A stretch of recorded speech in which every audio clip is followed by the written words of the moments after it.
আসসালামু আলাইকুম প্রিয় ছাত্রছাত্রী, আশা করি ভালো আছেন। আমি আপনাদের জন্য valuation of common and preference স্টকের অষ্টম ক্লাস নিয়ে হাজির হচ্ছি। ধারাবাহিক আলোচনা, এগুলো অবশ্যই আপনাদেরকে ধারাবাহিকভাবে ধরতে হবে।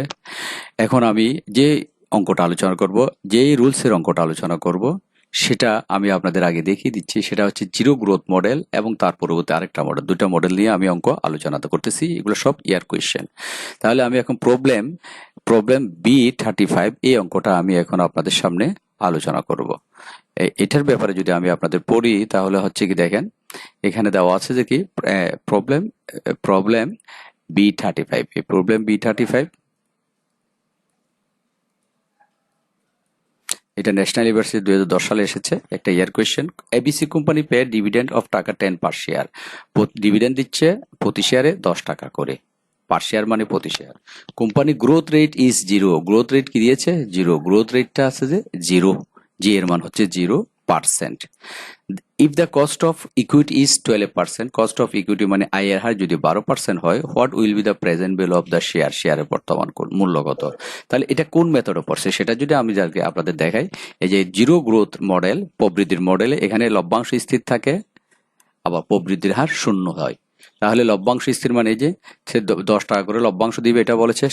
আর কিছু বলে নাই। গ্রোথ রেট হচ্ছে 0%, যেটা আমাদের এই জিরো গ্রোথ মডেলে জিরো লেখাতে আছে। জিরো লেখা থাকতে পারে, অথবা জি এর মান জিরো দেওয়া থাকে। জি এর মান বলা হচ্ছে, গ্রোথ রেট হচ্ছে যে zero.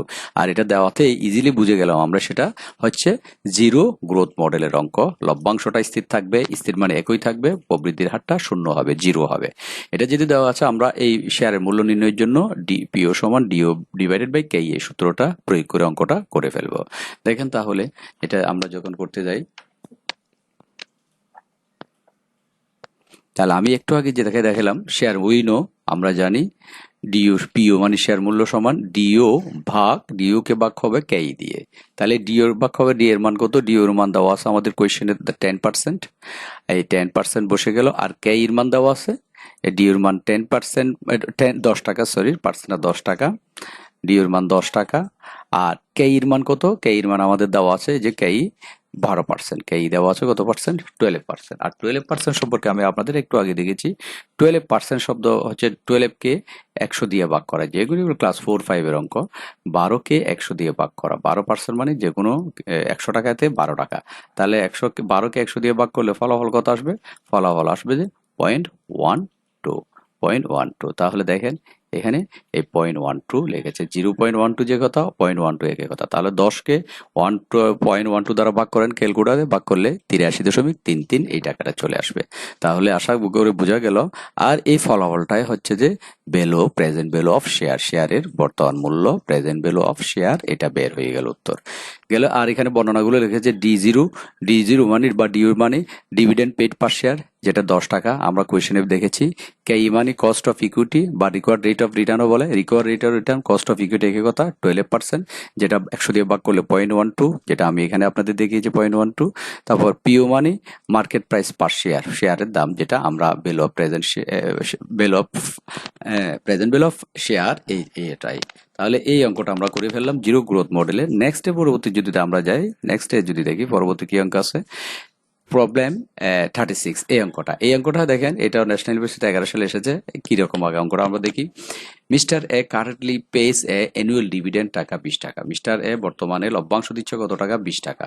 Which expected is grow 5%। সে প্রত্যাশা করেছে গ্রোথ হবে 5% ইনডিফিনিটলি, অনির্দিষ্ট সময় পর্যন্ত। মানে 5%টা অনির্দিষ্ট একটা সময় পর্যন্ত 5%-এ স্থির থাকবে, ঠিক থাকবে। 5% থেকে বাড়বেও না, কমবেও না। ইনডিফিনিটলি মানে অনির্দিষ্ট সময় পর্যন্ত তার গ্রোথ রেট, প্রবৃদ্ধির হারটা 5% থাকবে।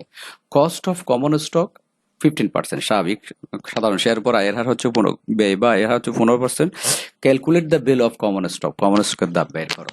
এই হচ্ছে বিষয়। তাহলে এটা কোন মডেলে পড়ে, এটা কোন মডেল পড়ে, সেটা যদি আমরা দেখতে যাই, এখানে এটা তো কোনো জিরো গ্রোথের কোনো কাজ নাই।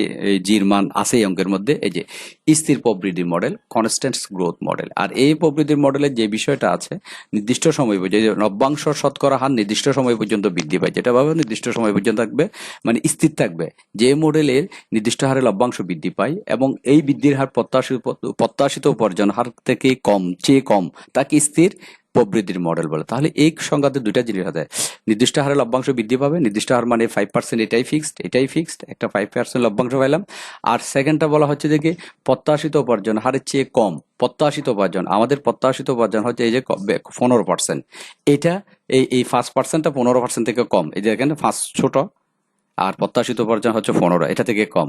আর যখন কম হয় তখন সেটাকে বলা হয় স্থির প্রবৃদ্ধির মডেল। কত সুন্দর করে বুঝে গেল, এই হলো মূলত স্থির প্রবৃদ্ধির মডেল। আমরা স্থির প্রবৃদ্ধির মডেলের এই সূত্র দিয়ে আমরা অঙ্কটা এখন করব, পিইউ সমান D1 divide by KE minus G, এই সূত্র দিয়ে কাজটা করব। দেখেন, উই নো, আমরা জানি পিইউ সমান D1 ভাগ KE মাইনাস জি।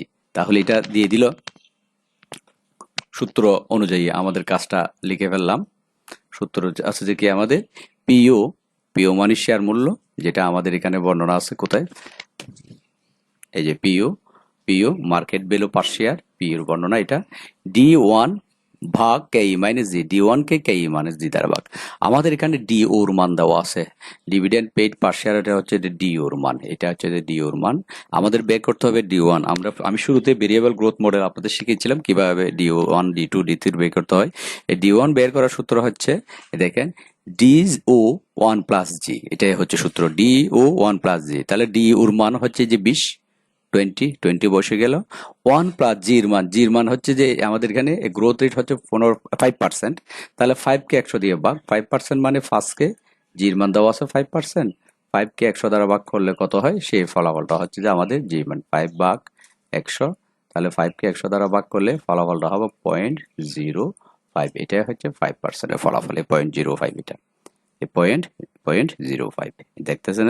তাহলে 1 এর সাথে 0.05 যোগ করেন, যোগ করার পরে যোগফলকে 20 দিয়ে গুণ করতে হবে। 1 এর সাথে 0.05 করলে 1.05, 1.05 কে 20 দ্বারা গুণ করলে এই 21 টাকা, এটা বের হয়েছে 21 টাকা। এই কে এর মান, এই D1 এর মান, আমরা এই যে D1 এর মান 21 টাকা, এখানে এই D1 এর মান, তো এই D1 এর মান 21 টাকা বসে গেছে, দেখেন 21 টাকা বসে গেছে, হ্যাঁ, এইটা চলে গেল। এরপর কেই মানে প্রত্যাশিত আয়, কেই মানে প্রত্যাশিত আয় হচ্ছে যে 15% কমন স্টক আয় হয় 15%, এই যে এখানে আমরা এখানে কেই লিখেছি, কেই cost of capital, equity capital 15%, 15 কে 100 দিয়ে ভাগ করলে 0.15, এই 0.15 বসে গেল, এখানে 0.15 এই জায়গায় বসে গেল, এই বসে গেল। এরপর জি মানে গ্রোথ রেট, এখানে আছে জি, এই যে জি, এটা জি মানে গ্রোথ রেট, গ্রোথ রেট মানে 5%, এই যে 5%, 5 কে 100 দ্বারা ভাগ করলে 0.05, তাহলে এখন ক্যালকুলেটারে 21 উপরেরটা ঠিক থাকতেছে, উপরের 21 ঠিক থাকতেছে, এটা ঠিক থাকতেছে। 0.15 থেকে 0.05 বাদ দিলে 0.10 থাকবে, 21 কে 0.10 দ্বারা ভাগ করেন, ভাগ করলে 210 টাকা বের হয়ে যাবে। আর এই 210 টাকা, এটা হচ্ছে আমাদের এই ভ্যালু অফ কমন স্টক, এটার উত্তর, বা P0 মান, P0 আমরা যেখানে এই P0 লিখেছি, ভ্যালু অফ কমন স্টকও বলতে পারেন, মার্কেট প্রাইস পার শেয়ারও বলতে পারেন, একই কথা।